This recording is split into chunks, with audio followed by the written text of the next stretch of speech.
Good morning, Traveler and Paimon. I have a few people here for a checkup, so you might need to wait for a while. No problem. Anything we can do to help? There's a bit of a complicated situation here. I'm still getting to the bottom of it myself. You have to believe me. I'm telling the truth. You're in a medical facility. Keep it down. Please, listen to me. I'm not Gascon. I'm Uy. You're a horrible liar, you know that? We get all your mugshots with the arrest warrants. It's clear as day that you're Gascon. You mean because of the way I look? I don't know what happened. I just woke up like this. Then you guys dragged me in here for an interrogation. I brought you here to figure out what's going on. If you truly are the victim of an injustice, yelling isn't going to achieve anything. At most, it'll delay your vindication. All right. I get it. This is nuts. Yesterday's interrogations went fine, and now this. Morning, Your Grace. What's going on? Remember the case I mentioned yesterday? The one brought to me by the Marechaussee Phantom? Well, we've been questioning the inmates involved this morning. Every single one of them is claiming mistaken identity.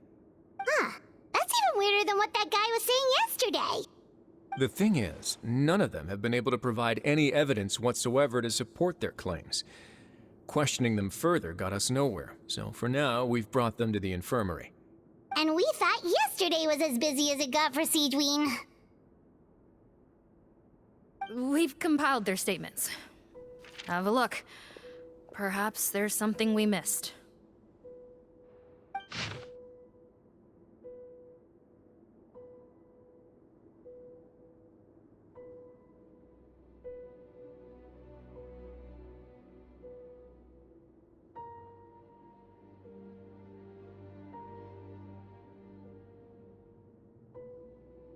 Wait.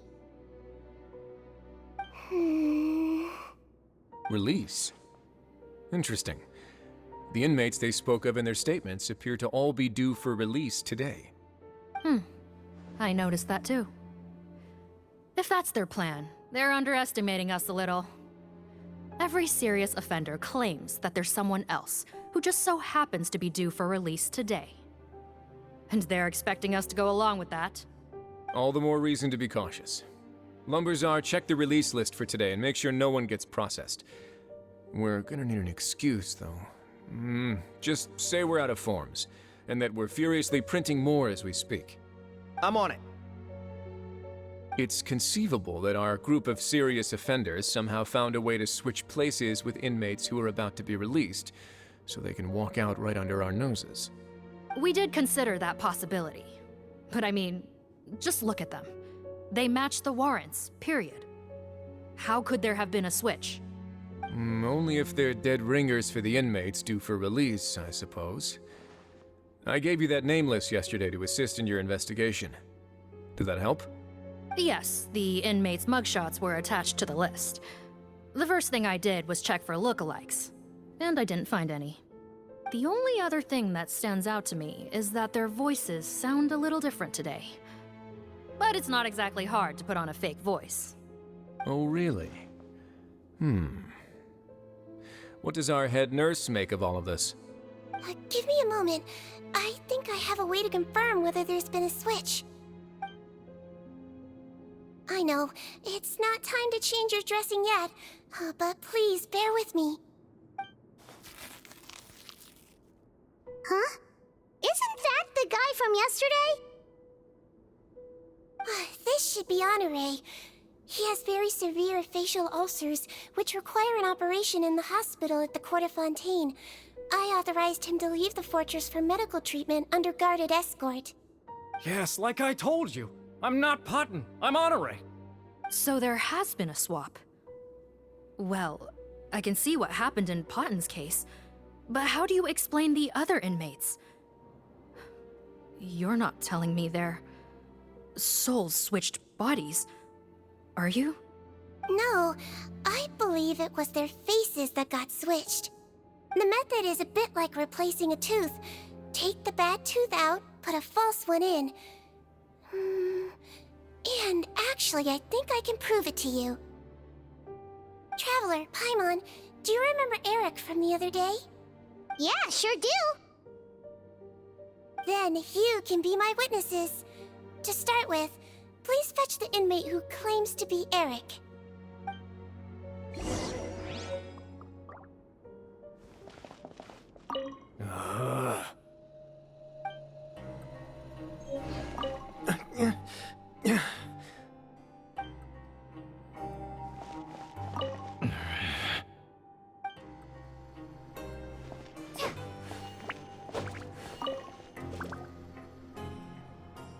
So, you're Eric?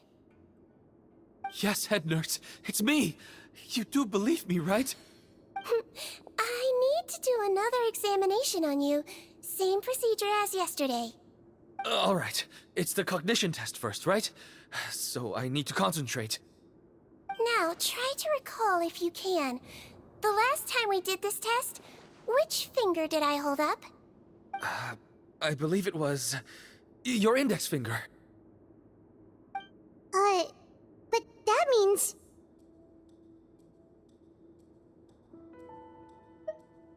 Huh? So basically, last night, the Eric who said he saw another him suddenly recovered and applied to leave the observation ward. Seadwing did another test before letting him leave, but that time, she held up her pinky finger. Huh? I don't know about any tests last night. There was nothing to do in the observation ward, so I went straight to bed. Then I somehow woke up in a high-security cell. Well, in that case, there is a reasonable explanation for the strange events of the past 2 days.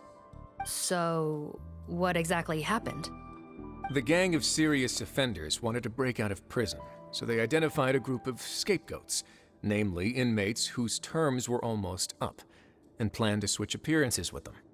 Last night, when Odilon was on duty, they ambushed him and had one of their group switch appearances with him using their face-swapping method.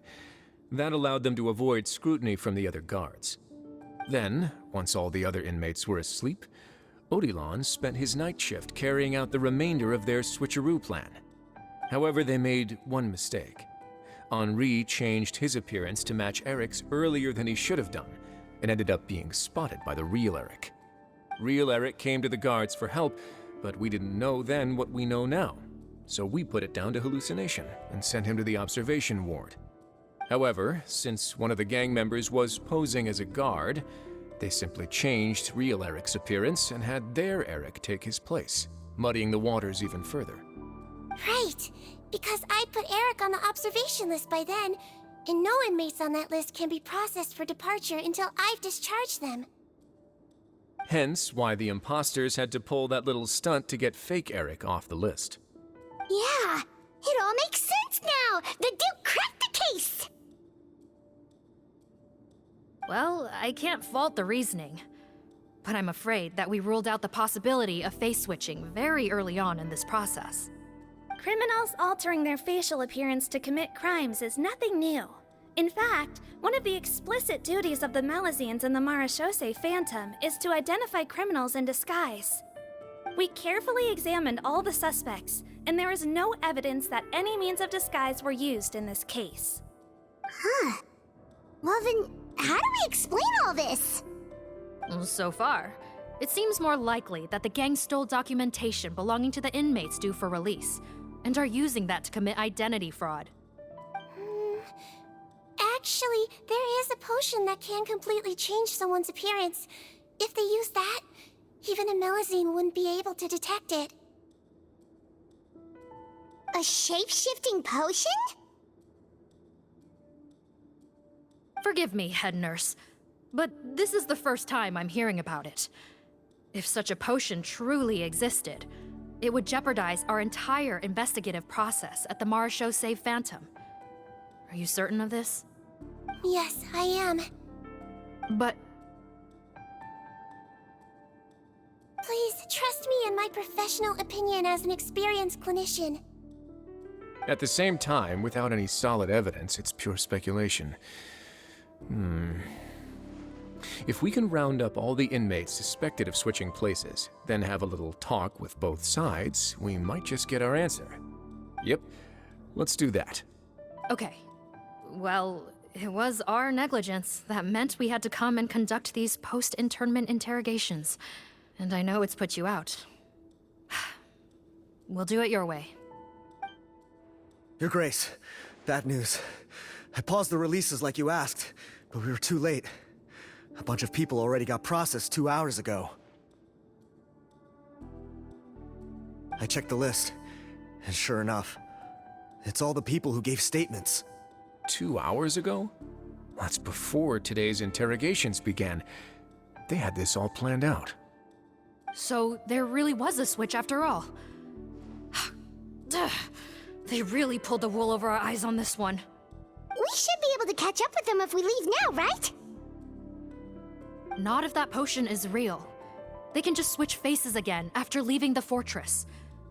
And if the Marishose's Melazines can't even spot them, we wouldn't know where to start searching. Yikes! So we're at a complete dead end!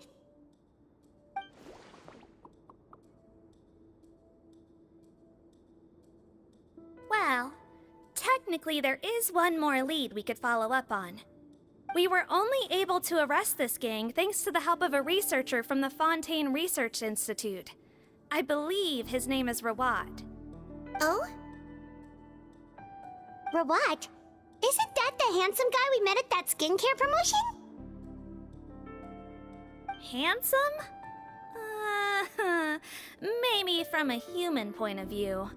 I just remember that he specialized in potions. One of the crimes this gang is charged with is the manufacture and sale of illicit drugs. According to Mr. Rawat, they appear to have stolen technology he developed through his research and used it in their operation.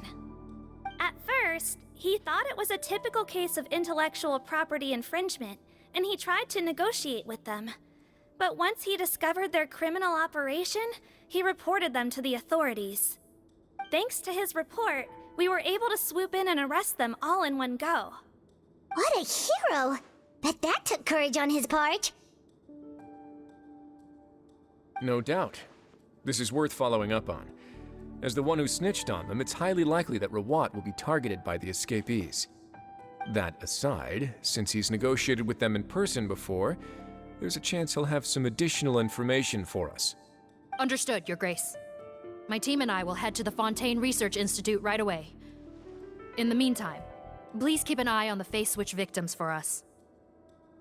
Of course. Miss Morgan, I'd like to come along and help you catch these criminals.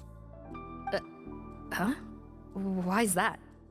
Well, I'm the one who discharged the fake Eric last night, so I feel partly responsible. Don't say that, head nurse. Your focus was on the inmates' health, and rightly so. We can't ask you to help with arresting criminals. That's our duty. I also have a more personal reason. Cotton is a patient of mine, and if I don't get a new batch of medicine to him in time, his condition will get much worse. Look, head nurse, I completely understand where you're coming from. But arresting criminals is dangerous business. And if anything happened to you, none of us can afford to take on that responsibility. Don't worry, I can defend myself just fine. You say that, but still. If I may, Miss Morgan, Sigewinne is the one who raised the potion hypothesis, and I'm sure she has far more expertise on the topic than your team. My suggestion would be to bring her with you. And if you really are worried for her safety, then...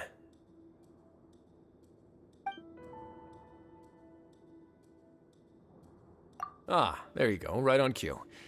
Knew I could count on you.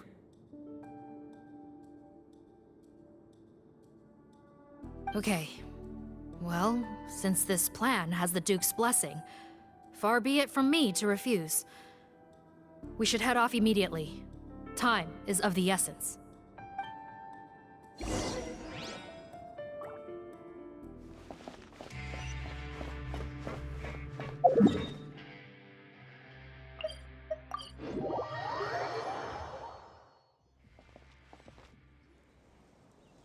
Greetings. Sorry to impose, but I'm afraid we're here on urgent business. And we're gonna need you to cooperate. The Marechaussee Phantom. Let me guess, you're investigating some more illegal research? Not this time, no. We're looking for a researcher. Do you know where we might find Mr. Rawat? Rawat. Oh yeah, Mr. Handsome, right? He actually doesn't work on site here very often. There's a handful of researchers in the nearby area who know him pretty well, though. You can see what they know. Just a handful? Paimon figured he'd be the most popular guy around. Well, I guess you could say he's popular, at least on a superficial level. He's blessed with good looks, so he tends to make a good first impression on people.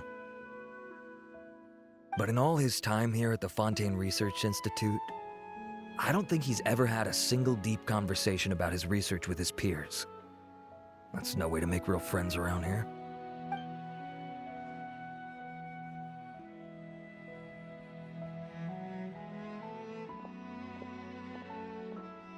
That's so weird. He definitely didn't come across like a recluse at that product promotion. Oh, I don't find that weird at all. He definitely didn't strike me as the kind of guy who's, good at making friends. Really? Paimon couldn't tell. Must be a Melusine perception thing. Okay, we should talk with his acquaintances. But we also need to check the Research Institute for any clues. Let's split up. It'll save us some time. Sure thing. We'll go ask around among the other researchers with Siegeween. Paimon's suddenly kinda curious to know what everyone really thinks of him.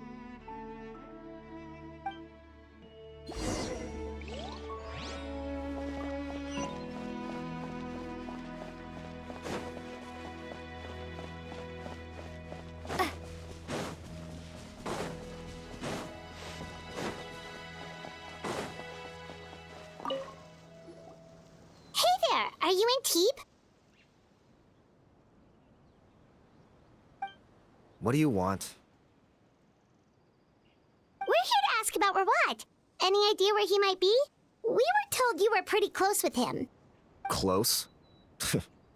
Not sure that's the word I'd use. He wouldn't even let me use his patent. Huh? It's been a good few days since I last saw him. I don't know where he's at. Go ask someone else. Would the patent in question happen to be related to the new skincare product he developed? Yeah, kinda. Butterfly dew, or whatever he calls it. I heard he made a tidy sum off of that one. Okay, now we're getting somewhere. Keep going. Most of the other researchers here focus on mechanics, energy, stuff like that.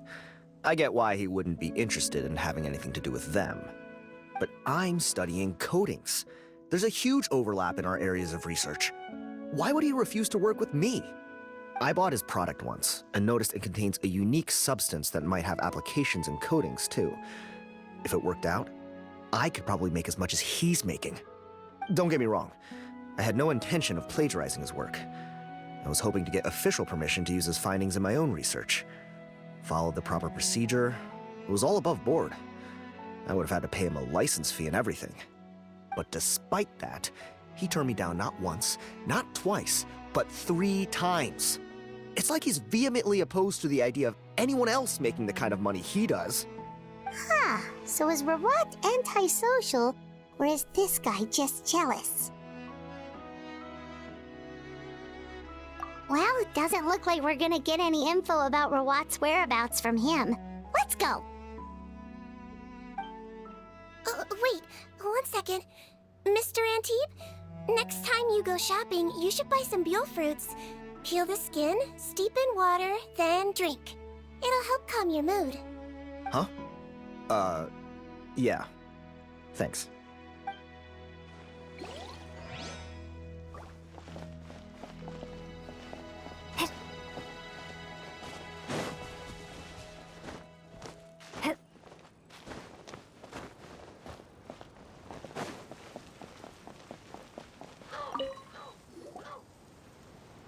Excuse us, are you Audrey?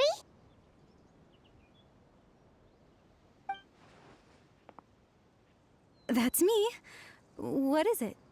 Are you close friends with Rawat? We're trying to find out where he is. Close friends? You mean because I told him I had feelings for him once? I doubt I'm the first or last at the Institute to make that mistake. Why would you single me out as a close friend? I should have known, really. Men like him, they just enjoy being surrounded by fawning women. They're not interested in a serious relationship. Okay. We were just kind of wondering if you might know where we can find him. Why would I know where he's at? I barely know him, and he probably doesn't even remember me. Ugh, this is getting annoying. Shall we go ask someone else?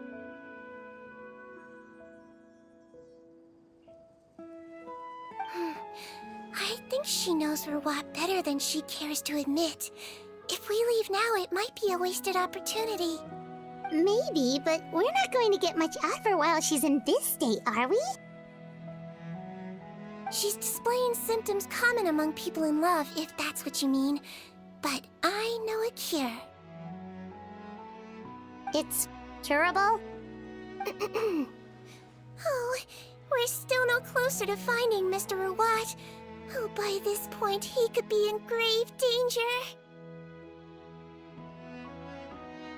Danger? Wait, why are you looking for him again? Oh, that's right, yeah!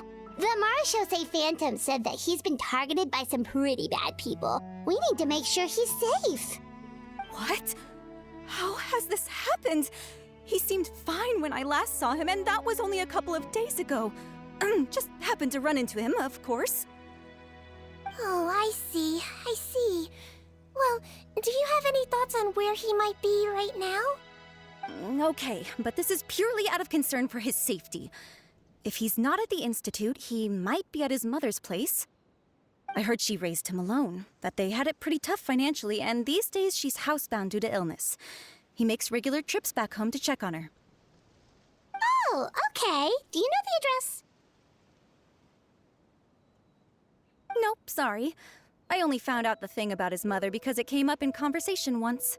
I was just trying to find out more about him, so I could get to know him better. When I told him I had a crush on him, I offered to help him take care of his mother. And yeah, maybe that was a stupid idea, but did he really have to yell at me for it? It's like, fine, I can take no for an answer, but what's with the temper tantrum?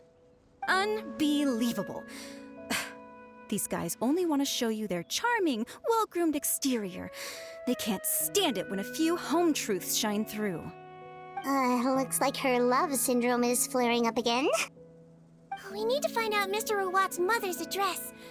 Let's check with the Marechaussee officers when we regroup. Cool, sounds like a plan.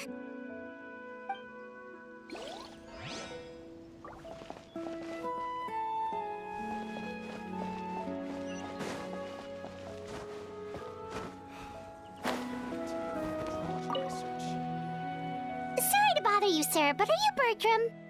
Who's asking? Just some concerned citizens helping out the Marechaussee Phantom with an investigation. We'd like to ask you about Rawat's whereabouts, if that's okay. We're told the two of you are pretty close. Not anymore, we're not. Turns out we don't see eye to eye. Oh yeah? What happened? The thing about us researchers is, most of us do what we do for some sort of higher purpose. But not Rawat. All he cared about was how to commercialize his findings. He won't even let you work with him unless you sign a confidentiality agreement first. Also, he has better control over who gets which intellectual property rights. How are you supposed to get any meaningful research done working with a guy like that? Now that I've got my own technical solution for my compressor, I don't need to work with him anymore. So that's what Rawat is really like. We'd still like to know where to find him. Is that something you can help us with? Wait, Yeah, I know you. You're the head nurse at the Fortress of Meripede. Alright, then I'm happy to help you if I can. I respect the work you do.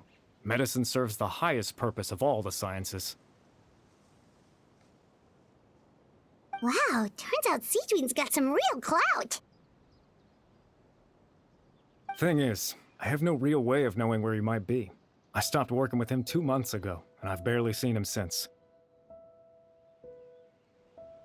But if you want my advice, I'd say go talk to the peddlers.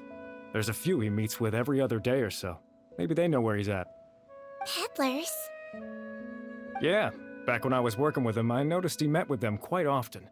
Wouldn't surprise me if they were involved in some shady business together, because it seemed like they went out of their way to avoid discussing anything in my presence. The little I overheard was about manufacturing and selling pharmaceutical drugs. Like I said, he's all about the money. Drugs? Doesn't he work with skincare products? Do those count as drugs? Who knows? I never cared to find out.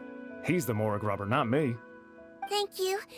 You've given us plenty to work with. Welcome. Goodbye, and may we both reach new heights in our scientific endeavors. Well, that's all 3 researchers. Let's head back to the meetup point.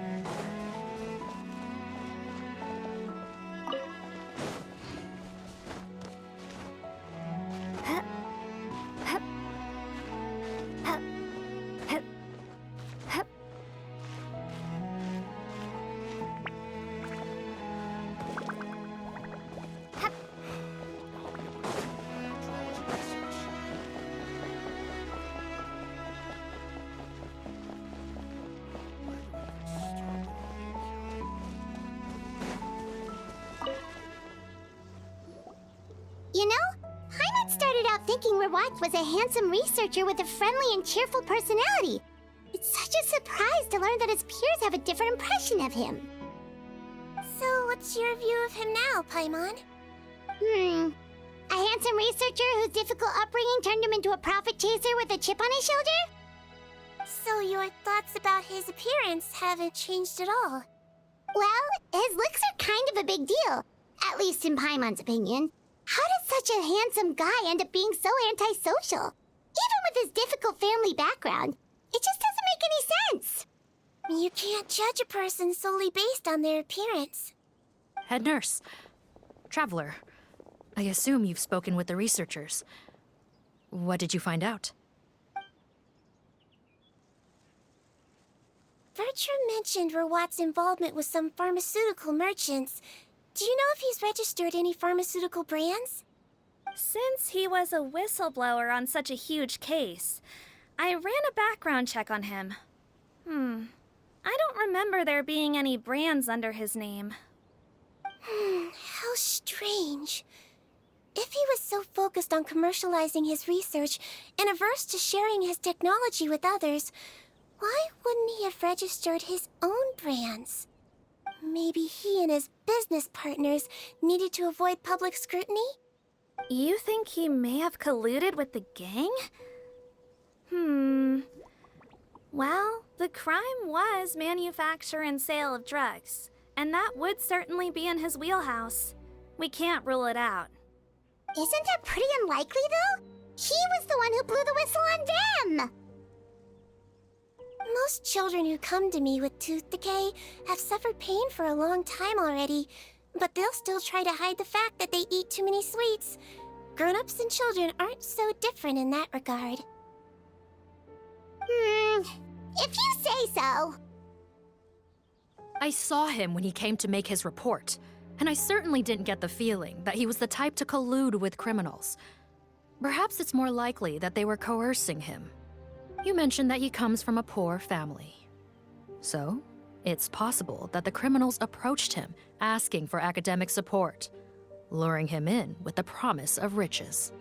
By the time he discovered who they really were, he was in too deep. They had leverage on him, so he was forced to keep working for them. I've seen it happen many times before. That does make a lot of sense. It would definitely explain why he was so unwilling to cooperate with his fellow researchers. No wonder he's so unsociable. He must be on edge all the time with a gang of crooks breathing down his neck. In that case, the situation could be worse than we thought. If Rawat was working with the escaped inmates, they're sure to know more about his whereabouts than us. Oh, there's a good chance they'll get to him before we do. Based on the information we've gathered so far, he was last seen 2 days ago. if no one's seen him since, maybe we're too late. 2 days ago? So he went missing right after that product promotion. That was the same day he reported the criminals, too. Not a good sign. Don't worry, everyone. I believe we still have a chance. Since he disappeared right after blowing the whistle, it's likely that he's gone into hiding. Yeah, he must have been worried that they'd come for him. All the more reason to find him as soon as possible. The only lead we have at the moment is his mother's house, which you mentioned earlier. Seath, think you can find the place? Yep. When you register a brand, the Court of Fontaine requires you to provide a legal address. The one Rawat wrote down was in the outskirts of the city. That should be the place. Okay, then there's no time to lose. Let's move.